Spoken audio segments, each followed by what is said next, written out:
को बड़ा आसान सा आंसर दे देता हूँ कि किसी भी मुल्क के दो बड़े मीज़ानिया होते हैं। एक होता है उसका फिस्कल डेफिसिट, कि वो रुपए में कितनी आमदनी कमा रहा है और कितनी खर्च कर रहा है, और एक मीज़ानिया होता है कि वो कितने डॉलर उसके पास आ रहे हैं और कितने डॉलर उसके पास से खर्च हो रहे हैं।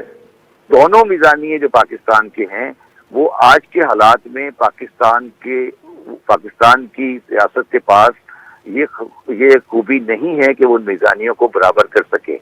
तो इसको हम अपनी ज़बान में अकाउंटिंग की ज़बान में दिवालिया कहते हैं। ठीक है, इसमें कोई ढकी की भी बात नहीं है। मैं खुल के कह रहा हूँ, मुझे कोई इसमें परेशानी नहीं है। आप लोगों ने इसको मेरी उस ट्वीट को, जैसे मैंने कहा था कि पूरा सुने, आप लोगों ने उसको मेरा यू टर्न लिया। और अभी एक बात याद रखिएगा, मैं कभी किसी बात को वापस नहीं, मैंने लाइटर नोट में कहा था, मुझे पता है आप जैसे सीनियर इकोनॉमिस्ट, माशाल्लाह एक वसी तजुर्बा है आपका, आप उस कॉन्टेक्स्ट में ही कह रहे होंगे यकीनन। मैंने तो एक लाइटर नोट में बात की थी, अगर आपको थोड़ा सा फील हुआ तो आई अपोलोजाइज सर। नहीं वो बात नहीं है, मैं कह रहा हूँ सब लोगों ने ये समझा कि मैंने बात वापस ले ली।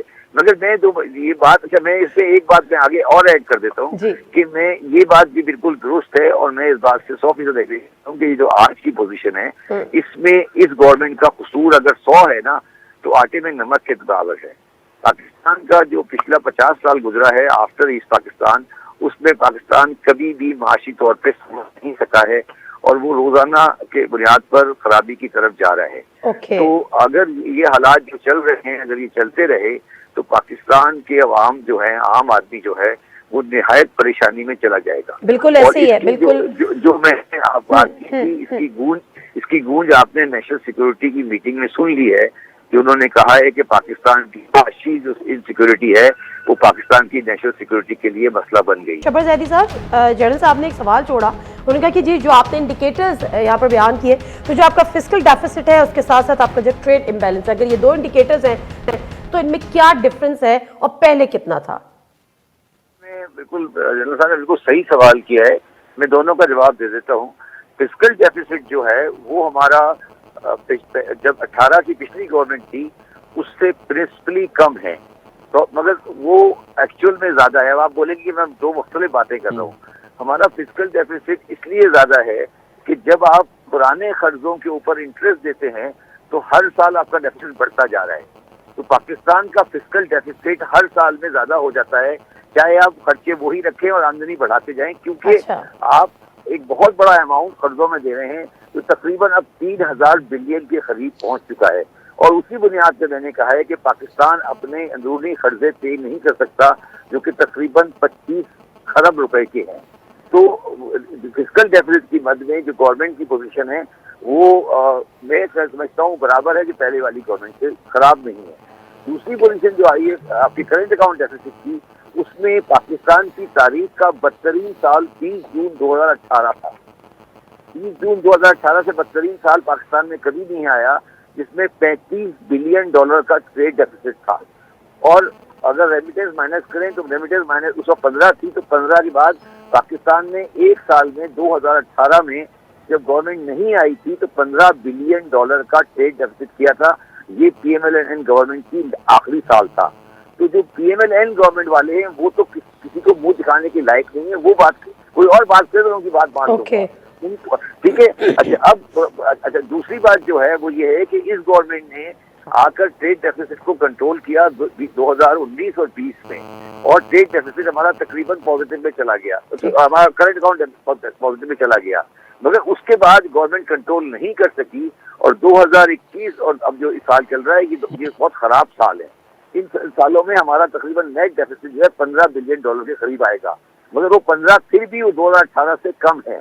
तो मैं जो बात कर रहा हूँ वो ये कह रहा हूँ कि इन मिजानियों में गवर्नमेंट ने पिछली गवर्नमेंट से बेहतर परफॉर्म किया है। मगर आपकी बात बिल्कुल दुरुस्त है कि ये दोनों मिजानिये जिस लेवल पे आज पहुंचे हुए हैं, इसमें गरीब आदमी को और आम आदमी को किसी किस्म का बेनिफिट नहीं मिल सकता और लॉन्ग टर्म में पाकिस्तान तबाही तक चला जाएगा। दूसरी बात जो अगर आपने सही नहीं किया, इसलिए मैंने कहा है कि इसकी सर्जरी करनी पड़ेगी।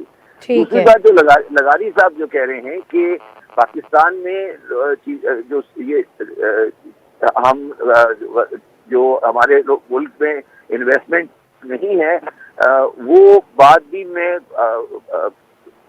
کچھ حد تک انڈیویجول کی حد تک ایگری کرتا ہوں، مگر کمپنیز کی حد تک ایگری نہیں کرتا، کیونکہ میرا کام زندگی میں فورن کمپنیز کو ڈیل کرنا ہی ہے، اور آج تک ہم نے کبھی کسی فورن کمپنی کو کسی قسم میں ڈیفالٹ نہیں کیا ہے. فورن کمپنی کا کوئی کیس نظر آتا ہے تو مگر میں یہ بات آپ کو بالکل واضح کرتا ہوں، یہ میں بالکل یہ بات ایگری کرتا ہوں کہ اس گورنمنٹ نے کوئی بھی کریکشن بڑی نہیں کی ہے جو کرنی چاہیے تھی، جس سے بھلائی ہوتی. اب ان کا حصول آٹے میں نمک ہے یا نمک میں آٹا ہے یہ بات نہیں ہے، مگر حالات وہی ہیں جو پہلے تھے. شہباز زیدی صاحب تھوڑا سا آپ کے پولیٹیکل انالیسز آپ کا چاہوں گی. بات تو صحیح ہے، وہ پرانی ایک مثال ہے نا کہ بیری ہوگی تو پتھر تو آئیں گے. تو سر یہ ہم سیاستدان بیٹھ کر اور پروگرامز میں بھی اور آف دا ریکارڈ بھی ہمیشہ یہ کہتے ہیں جی دیکھیں نا ہمارے ساتھ یہ ہو گیا، ہمارے ساتھ وہ ہو گیا، ہمارے بندے ہمارے فلاں کو خرید لیا. سب بک رہے تو خرید رہے نا. دیکھیں اس میں نادیہ بڑی بات جو سمجھنے والی بات ہے کہ جو میں ہسٹری میں کہنا چاہتا، جو آج کا پاکستان ہے اس میں صرف پاکستان کے ساتھ ایک ایشو ہے، وہ ہے پاکستان کی معیشت. کیونکہ اگر اب اسٹیبلشمنٹ بھی زندہ نہیں رہ سکتی اگر پاکستان کی معیشت صحیح نہیں چلے گی، اور کوئی بھی اسٹیبلشمنٹ یہ کبھی نہیں چاہے گی کہ پاکستان کی معیشت خطرے میں آئے. انہوں نے آپ کو بڑا لاؤڈ اینڈ کلیئر میسج دے دیا ہے پچھلے ہفتے میٹنگ میں. اب سوال یہ ہے، جو میں آپ نے بڑا اچھا سوال کیا تھا کہ جو اپوزیشن بیٹھی ہوئی ہے اس وقت، کیا وہ آپ کے خیال میں کسی اکنامک پلان میں یا ان کا جو پاس ریکارڈ رہا ہے اس کو ہم اس قابل سمجھ سکتے ہیں کہ کوئی ذی شعور آدمی یا کوئی سمجھدار آدمی ان کے ہاتھ میں ووٹ وہ لگانے دے سکتا ہے جو وہ چاہتے ہیں؟ تو اس چیز کو تو اب آپ بھول جائیں کہ پاکستان میں کبھی بھی معاشی نظام کی ڈوریاں ان لوگوں کے ہاتھ میں آئیں گی آج جو ایوانوں میں بیٹھے ہیں. یہ میری بات کو آپ اس کو کسی پیرائے میں سمجھ یہ بات کہیں طے ہو چکی ہے. میں آپ کو کہہ رہا ہوں، آپ میری بات کو غور کر لیجیے گا. یہ کیونکہ دیکھیں جب آپ نے جو 400 کے ایوان میں آپ بیٹھے ہیں نا، اس وقت 400 کا ایوان ہے نا، تقریباً 370 کا قومی اسمبلی ہے اور 100 کی آپ کی تقریباً سینٹ ہے.